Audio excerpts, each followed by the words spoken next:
Le 12 décembre, le gouvernement Harper a adopté par une très faible majorité la loi C-377 qui vise la transparence des syndicats. Dit comme ça semble positif, qui s'oppose à la transparence. Mais il y a un élément pervers derrière ça, et c'est très hypocrite. C'est venu d'ailleurs d'un député d'arrière-ban. C'est même pas été le gouvernement qui a présenté ça. Ce qu'elle s'avise, c'est à discréditer le mouvement syndical, à laisser croire qu'il y a des affaires louches qui se passent dans le mouvement syndical.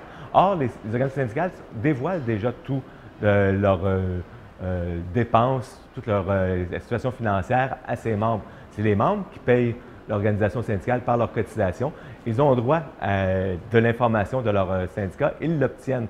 Pourquoi envoyer cette information-là au gouvernement Harper, sinon que pour utiliser cette information-là pour discréditer le mouvement syndical?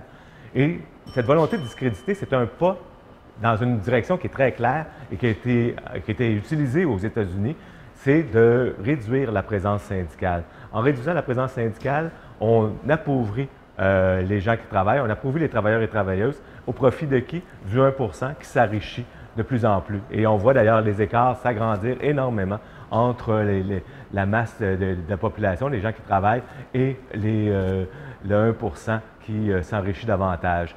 Au Canada, ces attaques-là commencent à peine depuis que le gouvernement Harper est là, et on commence déjà à voir dans le reste du Canada les écarts s'agrandir.